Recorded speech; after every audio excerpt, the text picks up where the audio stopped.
Hi students, நான் உங்க பிரசாந்த். இந்த வீடியோல நம்ம என்ன பார்க்க போறோம் அப்படின்னா, sin x into sin of cos x அப்படின்ற ஒரு ட்ரிக்னோமெட்ரிக் ஃபங்க்ஷனை நம்ம இங்க இன்டகிரேட் பண்ணலாம் வித் ரெஸ்பெக்ட் டு x-க்கு. So we have integral I is equals to sin x into sin of cos x dx. இப்போ இந்த ப்ராப்ளம் நம்ம எப்படி சால்வ் பண்ண போறோம்னா, சிம்பிளா சப்ஸ்டிடியூஷன் மெத்தட்ல தான். ஏன் இத பார்த்தோனே சப்ஸ்டிடியூஷன் மெத்தட் சொல்றீங்க அப்படின்னா, நீங்களே பாருங்க sin x into sin of cos xன்றது ஒரு ஸ்டாண்டர்ட் ஃபார்ம்ல இல்ல.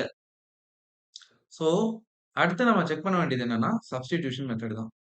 அப்ப சப்ஸ்டிடியூஷன் மெத்தட்க்கு நம்ம எத வந்து சப்ஸ்டிடியூஷனுக்கு எடுக்கணும்? யா எடுக்கணும் அப்படின்ற ஒரு கன்ஃப்யூஷன் எல்லாருக்குமே இருக்கும். இப்ப நான் அத தான் சொல்லப் போறேன். நீங்களே பாருங்க, இந்த கொஸ்டின் அப்சர்வ் பண்ணுங்க. இதுல நம்ம எந்த டெர்ம் எடுத்தா இத டிஃபரன்ஷியேட் பண்ணோம்னா, ரெஸ்ட் ஆஃப் தி டெர்ம் கிடைக்கும் அப்படின்னு பாருங்க. நீங்க கேட்கலாம், சார் நான் sin x எடுக்கிறேன் சார். sin x t-ன்னு எடுக்கிறேன். அத நான் டிஃபரன்ஷியேட் பண்றேன். I'll be getting cos x அப்படின்னு சொல்லலாம். ஓகே. பட் cos x இங்க எங்க இருக்குன்னா, தீட்டா பொசிஷன்ல இருக்கு.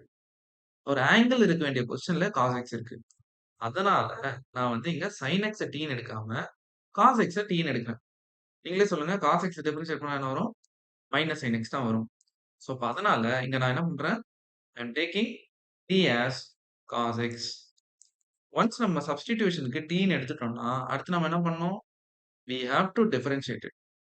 அப்படி டிஃபரன்ஷியேட் பண்ணா I'll be getting dt by dx on my left hand side. Cos x differentiate பண்ணா என்ன வரும்? I'll be getting minus sin x. Okay. So அடுத்த ஸ்டெப்ல இந்த நெகட்டிவ என்னோட லெஃப்ட் ஹேண்ட் சைடு கொண்டு வந்துருங்க. dx ரைட் ஹேண்ட் சைடு கொண்டு வந்துருங்க.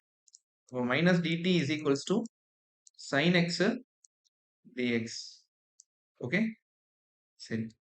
இப்போ இத எடுத்து சப்ஸ்டிடியூட் பண்ணா என்ன வரும்? I is equals to instead of the sin x dxக்கு பதிலா நம்ம என்ன பண்ணலாம்? நெகட்டிவ் dt போடலாம். அப்ப நெகட்டிவ் dt நான் போட்டுட்டேன். ஓகேவா? சரி. இந்த cos xக்கு பதிலா என்ன போடலாம்? t போடலாம். கரெக்ட்டா? அப்ப வந்து இங்க என்ன வரும்? sin t தான் வரும். இப்ப இத நம்ம இன்டகிரேட் பண்ணலாம். So I is equals to sin t நம்ம இன்டகிரேட் பண்ணா என்னப்பா வரும்?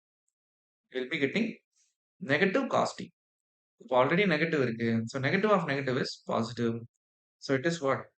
Cos t. Okay? Plus c. Okay?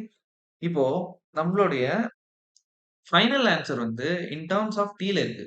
But நம்மளோட கொஸ்டின் வந்து இன் டெர்ம்ஸ் ஆஃப் x ல இருக்கிறதுனால ஆன்சரையும் இன் டெர்ம்ஸ் ஆஃப் x ல தான் கன்வே பண்ணணும். ஸோ அப்ப t வந்து நம்ம என்ன எடுத்தோம்? cos x ன்னு எடுத்தோம். அத நம்ம சப்ஸ்டிடியூட் பண்ண போறோம். So finally I will be getting cos of cos x plus c. So நம்ம இங்க பிளஸ் c போடுறோம் அப்படின்றதுக்கான ஒரு ஆன்சரை உங்களுக்கு தெரியும்னு நினைக்கிறேன். அது தெரியலன்னா கண்டுபிடிச்சிருங்க. கண்டுபிடிச்சு நம்மளோட கமெண்ட்ல அந்த ஆன்சரை லீவ் பண்ணுங்க. ஓகே. ஸோ நம்ம நெக்ஸ்ட் வீடியோல நெக்ஸ்ட் ப்ராப்ளம் வச்சு சால்வ் பண்ணுவோம். அந்த ப்ராப்ளம்ல நம்ம மீட் பண்ணலாம். Stay tune. Thank you so much.